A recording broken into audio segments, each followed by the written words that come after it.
Lieutenant Jack Morgan never expected to become an interstellar ambassador for human anatomy, but fate had other plans when the Galactic Coalition assigned Vela as his research partner.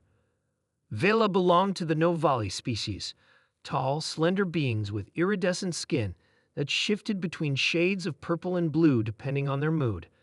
Their six-fingered hands were known for exceptional dexterity, and their large, almond-shaped eyes possessed extraordinary vision capable of perceiving spectrums invisible to humans.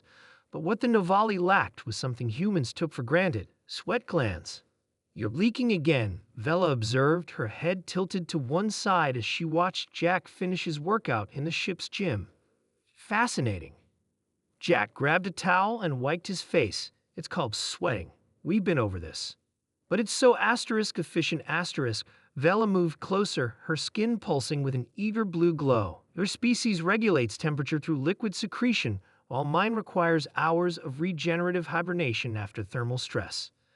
3 months into their joint research mission studying newly discovered exoplanets, and Jack still wasn't used to Vela's intense fascination with his body. Not in a romantic way, though she was attractive by both human and Novali standards, but in the manner of a scientist encountering a particularly interesting specimen. "May I?" she asked, extending her hand. Jack sighed but nodded. This had become routine. Vela delicately touched his forearm, drawing her finger through a bead of sweat.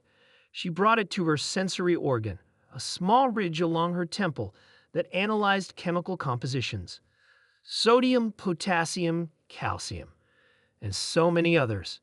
"Your body is a remarkable chemical factory." Her skin rippled with excitement, shifting to a vibrant turquoise. "Glad I could provide your daily entertainment," Jack replied with a wry smile.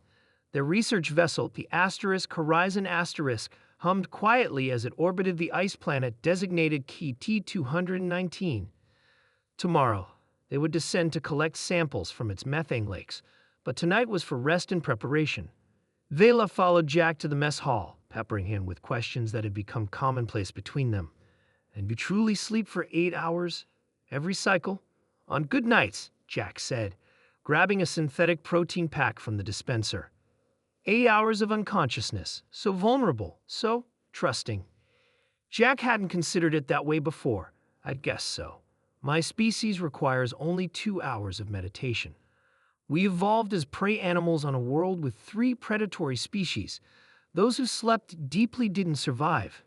Jack nodded thoughtfully. "Evolution shapes us all differently. Jaeger species became apex predators to spite your vulnerabilities." Vela's skin darkened with admiration. "Sleeping deeply, no natural weapons, relatively slow reproduction cycles, fragile young that require years of care. You put it that way, it's a miracle we made it off Earth." Vela's eyes widened. "That's precisely what makes humans remarkable, Jack. You shouldn't have survived, but you thrived. Your adaptability is unmatched." Later, as they prepared the sampling equipment for tomorrow's expedition, Vela continued her observations. "Your hands, so few digits but such precision." She watched as Jack calibrated the sensitive instruments. "5 fingers work just fine for most tasks," he replied. "And your endurance. My people would require rest after such continuous activity." Jack laughed. "We're persistence hunters by nature. Our ancestors chased prey until it collapsed from exhaustion." "Truly?" Vela's skin flashed with surprise. "My ancestors hid in underground burrows and emerged only at night." "Different worlds, different solutions," Jack said. The ship's lights dimmed, signaling the night cycle. As they finished their preparations, an alert chimed through the vessel. "Warning, atmospheric disturbance detected. Gravitational anomaly approaching. Secure all stations." Before either could react, the ship lurched violently. Jack was thrown across the lad while Vela, with her naturally superior balance, merely stumbled. "Jack," she called, rushing to where he had collided with a bulkhead. He groaned, clutching his arm. A gash had opened along his forearm, blood seeping between his fingers. Vela froze, her skin paling to a ghostly lavender. "You're leaking red fluid." "It's blood," Jack grimaced. "I need the med kit." Vela quickly retrieved it, her eyes fixed on the wound. Your cardiovascular system is exposed. This is serious. It's just a cut, Jack assured her, applying antiseptic and a synthetic skin patch. It'll heal. How long? A week, maybe less. Vela's skin pulsed with disbelief. Your bodies repair themselves that quickly, without medical intervention? Basic human biology, Jack said, flexing his patched arm. We're pretty resilient. The ship stabilized as the anomaly passed, but Vela's interest had found new focus. Over the following days, as they collected samples from KT-219's frozen surface, Vela bombarded Jack with questions about human healing. She was particularly fascinated by scars, asking to examine the old ones on his hands and knees.